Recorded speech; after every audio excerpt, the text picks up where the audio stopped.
Já que falamos de Lula, então, é dele que a gente trata agora. O candidato do PT cumpriu diversas agendas na região sul do Brasil nos últimos dias. Ao lado de figuras como João Pedro Stedley, líder do MST, Dilma Rousseff, Maria do Rosário, Manuela Dávila, dentre outros, o petista relembrou do seu passado e de alguns dos presentes durante sua passagem por Porto Alegre. Eu fiquei muito apaixonado quando eu estava preso. E você sabe que muitas vezes quando a gente está preso aqui, tem muita gente que já foi presa, até a Dilma, que ficou 3 anos e meio. Ou seja, quando a gente está preso, a gente não tem muita expectativa de futuro. E disse que no governo do PT a corrupção era supostamente investigada com autonomia. A Polícia Federal tinha mais investimento em inteligência e foi contratado mais gente. O Ministério Público tinha mais autonomia. Porque a gente não quer esconder a safadeza de ninguém, muito menos a nossa própria safadeza. Já durante sua passagem pela capital paranaense no sábado, Lula afirmou que não tem ódio de Curitiba, cidade na qual ficou preso, e errou o nome da própria esposa. Tem gente que pensa que eu fiquei com ódio de Curitiba porque eu fiquei preso aqui. Se vocês soubessem, a cadeia me fez aprender a amar Curitiba, porque foi aqui na cadeia que eu conheci a Janza. Lula ainda passou por Florianópolis, onde realizou mais um comício. Diga, Zé. Pois é, né? Já que estamos todos aqui, ex-presidiários, todo mundo passou pela cadeia, então estamos no mesmo equilíbrio. Olha, o ex-presidente Lula, ele tenta fazer uma aliança de centro e que politicamente seria muito importante se realmente ele recebesse apoio do setor.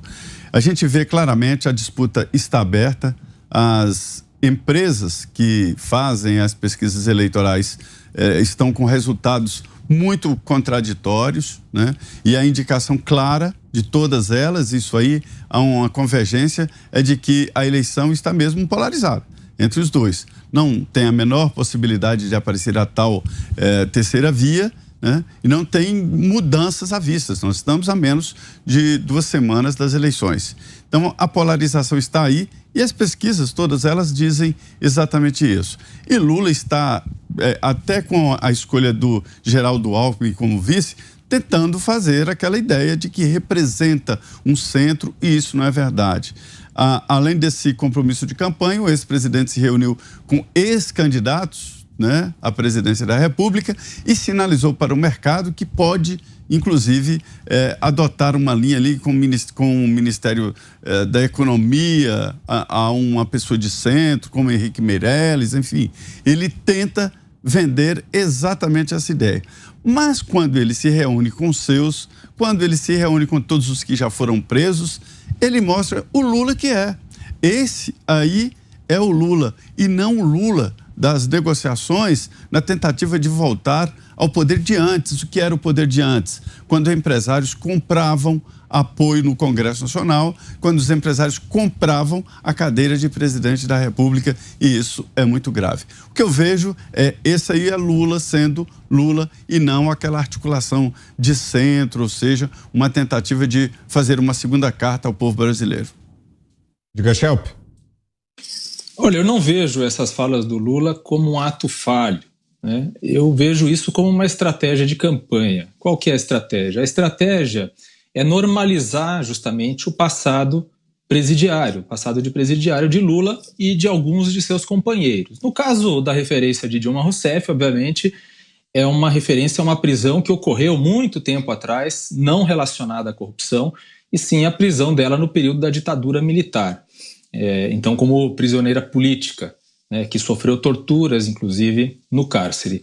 Agora sim, ele certamente também se refere a outros companheiros que ali estão e que estiveram, sim, presos por causa dos escândalos, do escândalo do Petrolão. Então, a estratégia é normalizar, né, e se apresentar como vítima, já que a narrativa do PT em relação às investigações da Lava Jato é de que se tratava de uma perseguição, né, uma perseguição política, principalmente em relação à figura dele próprio.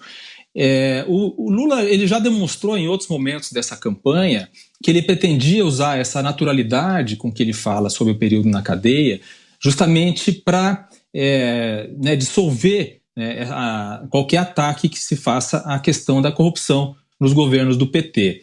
E isso se tornou mais forte nas últimas semanas, justamente porque a campanha do presidente Jair Bolsonaro tem batido com mais intensidade nessa questão da corrupção. Na questão de que, por exemplo, Lula foi preso, que seus companheiros foram presos, que houve um grande esquema de desvio de dinheiro público nos governos do PT. Tanto que Bolsonaro, recentemente, chamou Lula de ladrão. E claramente falando, vamos deixar que o ladrão volte, né, usando aspas aqui do presidente Lula. Essa é a estratégia da campanha de Bolsonaro. E a estratégia de Lula é de dizer que ele é inocente, como obviamente a gente sabe que ele já disse, né, já tentou apresentar essa ideia lá naquele debate, onde ele se saiu muito mal, e obviamente se fazer de vítima nessa questão. Então, uma tentativa de normalização. Você, Ana? Olha, eu queria pedir para os remetentes aí de tantas cartinhas para os pingos nos is, os remetentes legais, que assistam esse vídeo aí do chefe de vocês. Preso. Preso quer dizer fato biográfico, né? Uma fala biográfica. Eu fui preso. Eu sou, portanto, um ex-presidiário. Não adianta chorar que não é ex-presidiário. É ex-presidiário. Tá aí o vídeo. Assistam e escrevam. Pensem duas vezes antes de ficar mandando cartinhas. Não, ele nunca foi ex-presidiário. É ex-presidiário. Ele foi preso e também não foi inocentado. Ele é um descondenado, né, para usar aí a nova palavra inventada, um descondenado por um ativismo porco do STF, mas ele não foi inocentado e tampouco foi inocentado pela ONU, né, quiçá pela ONU. Ou seja, as cartinhas de vocês poupem o trabalho porque o chefe de vocês está admitindo que vocês andam reclamando. Eu fui preso, portanto, eu sou um ex-presidiário. Fim. Zé. Ô, Vitor, é importante essa decisão de não esconder a própria safadeza. Isso sim é uma decisão lúcida, até especialmente nos casos em que a safadeza grita, em que a safadeza é cabeluda, em que a safadeza é fedorenta, né, em que a safadeza é grandiloquente, né, e que a safadeza é monumental. Então, nesses casos, é muito importante o safado tomar essa decisão sóbria, de não tentar esconder a sua própria safadeza, até porque está todo mundo vendo, até porque todo mundo viu, né, todos os atos de safadeza, até porque todo mundo viu esse espírito de porco fingindo, né, se fingindo de líder popular, de preocupado com os pobres, ele querendo ser rico, esse espírito de cinismo, né, de defender as empresas que são do povo. Olha essas imagens desse personagem, com essa falsa indignação, com essa falsa contundência, com esse bracinho dando marteladas no ar, com essa fala que ele já é um cover de si mesmo, né? A gente vê que sempre foi um teatro, agora ele está imitando o teatro dele de 40 anos atrás. É um personagem patético, né? E que admite, então, que não vai esconder a sua própria safadeza. Isso já é um passo muito importante. Agora, a gente fica percebendo, então, que ele se apaixonou na cadeia. Que cadeia era essa? Até a Ana fez aí a observação, né? Ex-presidiário. Claro que é ex-presidiário. Ex-presidiário quer dizer ex-preso. Aí, evidentemente, essa elite, né, que se acha elite, que se acha culta, mas que é profundamente ignorante e cínica, diz que não pode ser ex-presidiário porque ele não foi para o presídio. Que ex-presidiário é quem esteve num presídio. Não tem problema. Vocês estão relativizando, na verdade, a safadeza, né? Vocês estão relativizando o crime. Vocês estão dizendo, não é ex-presidiário porque não foi no presídio. Olha só o preciosismo de vocês. Sigam o líder, também não escondam sua própria safadeza intelectual. Agora, o que a gente percebe, a gente pode chamar de ex-detento. Vamos chamar de ex-detento, porque aí, nas cartinhas que a Ana citou também, talvez o pessoal ache mais apropriado. Agora, vamos imaginar que um dia, né, e a gente espera que esse dia não tarde, essa névoa que de repente baixou sobre o direito no Brasil, reabilitando figuras safadas, né, com um grande currículo de safadeza, que essa névoa se dissipe e o direito volte a ser exercido. E quem cometeu crime tem que pagar, diferentemente do que diz aquele advogado lá, amigo do Lula. O crime já foi cometido, para que punir? Então vamos supor que essa névoa se dissipe e o direito volte a ser exercido, aí a gente vai ter que avaliar também se o Lula cumpriu, porque nessa época ele não era inocente, né? Ele estava preso, não era um preso político, ele foi condenado pela justiça. Não era isso? Ou ele foi preso por um governo, por um ditador? Não, ele foi condenado pela justiça brasileira, primeira, segunda e terceira instância. Ele estava cumprindo pena por corrupção. Não tem glamour nenhum, mas ele se apaixonou. Então, essa cadeia, que não era um presídio, talvez até seja errado também falar ex-detento. Ele era um ex-hóspede, né? Era um ex-hóspede de um spa. Então, isso, no dia que a justiça brasileira voltar a fazer justiça, até isso tem que ser examinado. Será que o Lula cumpriu aquele período em que ele ficou, né, detido, supostamente? Será que aquilo foi uma punição? Até isso tem que ser avaliado.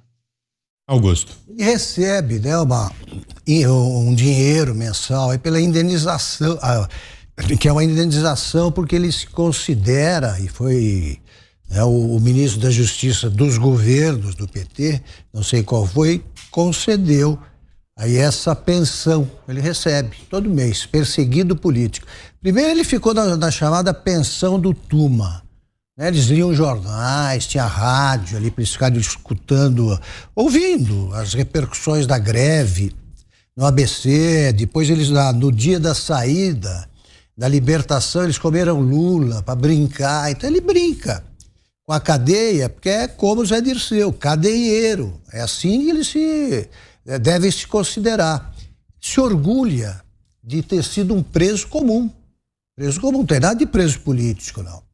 Foi enquadrado no Código Penal. Perseguição política existe hoje. Agora, a justiça, ele deve ser grato ao Supremo. Ele só foi libertado porque o Fachin inventou a lei do CEP. Não pode julgar em Curitiba, vai para Brasília. Aí prescreveu a condenação. Ele continua sendo ladrão. E o Bolsonaro e qualquer oposição, qualquer adversário dele, tem todo o direito de chamá-lo de ladrão. Isso aí, repito, não resulta nem em processo por crime contra a honra. Então ele fica aí, né? Diz que não vai esconder a própria safadeza. Agora não adianta mais, a gente sabe das safadezas, né? Só esperamos a nova fase. Se ele sobreviver politicamente, o que é que ele vai roubar agora? Ele está querendo reestatizar algumas empresas, ele acha que os cofres que existem hoje são insuficientes.